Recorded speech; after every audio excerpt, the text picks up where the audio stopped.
आज आपण महाराष्ट्र दौऱ्यात असताना पाठीमागे एकदा येऊन गेलेलो आहे की आपल्या जळगाव जिल्ह्यामध्ये आद्यकवी महर्षी वाल्मिकी ऋषी डॉक्टर बाबासाहेब आंबेडकर, आद्य क्रांतिकारक राघोजी भांगरे, तसेच भगवान बिरसा मुंडा, तंट्यामामा भील, छत्रपती शिवाजी महाराज ज्यांच्या संविधानाच्या अधिकारांना आपण सर्व मागासवर्गीयाला जे आरक्षण मिळालं असे डॉक्टर बाबासाहेब आंबेडकर, माता रमाई, माता भीमाई, माता सावित्रीबाई या सर्व महान मानवांना वंदन करून आज आपल्या अंजाळे ग्रामपंचायत मध्ये येण्याचा योग आला.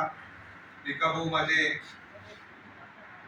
जिवलग मित्र आणि त्यांच्यावर मी इकडली जळगावची जबाबदारी सगळी सोपवली. तसं त्यांना तर सांगितलं की तुम्ही सगळं इकडलं खानदेश बघा, का तर त्यांना वरतीच बघावं लागणार सगळं. त्यामुळं खाली आता आहेत राजेभाऊ आहेत, तुम्ही आहेत, आपले अध्यक्ष तालुका अध्यक्ष आहे, तुम्हाला गाव नाही, तुम्ही अध्यक्ष तालुक्याचा आहात. त्यामुळं गावातून 25 आणतो म्हणायचं नाही, मला तालुक्यातून जिल्ह्यातून काय करता येत आहे, जेवढी जास्तीत जास्त संख्या घेऊन येता येते तेवढे जास्त संख्येला घेऊन यायची आपल्याला. आणि ज्या ठिकाणी माझी तुम्हाला आवश्यकता लागेल त्या ठिकाणी 100% मी तुम्हाला वैयक्तिक पण असणार आहे. समाजासाठी तर मी 100% असत, पण आपल्या वैयक्तिक जरी काय अडचणी असल्या तरी पण त्या अडचणीत तुम्ही मला सहभागी करा. तुमचा एक छोटा भाऊ, काका, मामा म्हणून मी 100% तुमच्या इथं असणार. आणि आता माझं जाणं येणं एवढं वाढलंय की मला असं वाटत नाही की मुंबई जळगाव लई लांब आहे, आता जरा जवळ वाटायला लागलंय.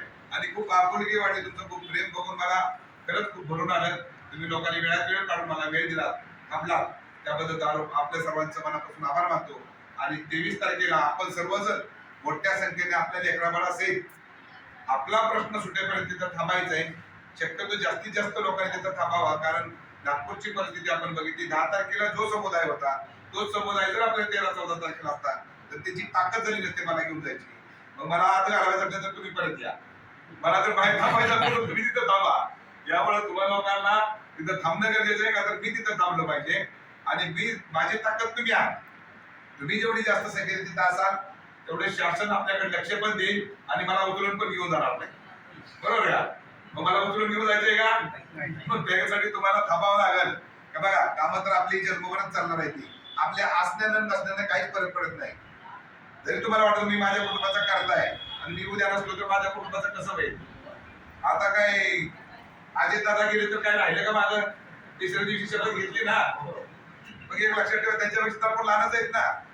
त्यामुळे तुम्ही घरी आहात नाही, दाऱ्याला पाणी काय, त्या शेताला पाणी दिले काय, आणि ते जनावराला चारा टाकला काय, थोडं वेळ थांबा, 2-4 दिवस त्याची मीटिंग काढा. आपल्या मुलावाडीच्या भविष्यासाठी जातीचा दाखला जात वैध प्रमाणात जातीचा दाखला थोडं संपलाय मला, पण वैधता प्रमाणपत्र असल्याशिवाय त्या जातीच्यात आपल्याला 0 किंमत करू शकतो. तुमचा वैधता आपल्याला मिळालीच पाहिजे आणि वैधतेसाठीच आपल्याला तिथं बसायचंय. आणि सगळे आपण एक आहेत, ढोर कोळी, महादेव कोळी, टोकरे कोळी, बल्हार कोळी, डोंगर कोळी, हे सगळे आपण एक आहेत. त्यामुळे कुणाचा तुमचा प्रश्न वेगळा, माझा प्रश्न वेगळा. आपल्याला जातीचा दाखला भेटलाय, आपल्याला काय करायचंय? आपल्याला जातीचा दाखला भेटलाय, मला बी जातीचा दाखला आहे, वैधता पाहिजे का नाही? वैधता असल्याशिवाय त्याला किंमत आहे का? हा लढाच वैधतेचा आहे, लक्षात ठेवा. जातीचा दाखला मिळणार त्याच्या बापाला द्यावा लागणार, जातीचा दाखला मिळाला तर तुमच्याकडे वैधता पाहिजे. म्हणून आपण 23 फेब्रुवारीचं महाआंदोलन घेतलंय. तिथं सगळ्या महाराष्ट्रातल्या लोक असणार आहे. तुम्ही पण जास्तीच्या संख्येने आपल्या लेकराबाळा सहित यायचंय, कारण त्या लेकराबाळा कळालं पाहिजे तो हे आंदोलन कशासाठी. त्यामुळे सगळ्यांनी जास्तीत जास्त संख्येनं, एक तर राजवर जबाबदारी आहे आपल्या, काय नाव आपलं, नितीन सपकाळे साहेब, इकडे महेश भाऊ, मला चिठ्ठीवर केली होती, महेश भाऊ आहेत, आणि तुम्ही महेंद्र सपकाळे, अशी सगळी एक पिढी आहेत, महेश भाऊ आहेत, सगळेजण मिळून. इतर कोणाचं नाव राहिलं तर माझ्याकडे आणखी नावाची लिस्ट आली नव्हती. आपण आता एक जसं आपण एक जास्त संपर्क घेऊ त्याला ऑटोमॅटिक नाव सगळी एक राहतील. जसं राजचं नाव नेहमी माझ्या तोंडात येतं, भिका भाऊचं येतं, तसं तुमचं नाव पण माझ्या तोंडात न सांगता आलं पाहिजे. त्या हिशोबाने आपण प्रत्येक जण कामाला लागा.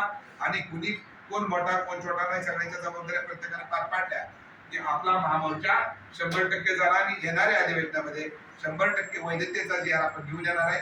कोण काय बोलतोय, कोण कुठल्या बाता मारतोय त्यांच्याकडे अजिबात लक्ष देऊ नका.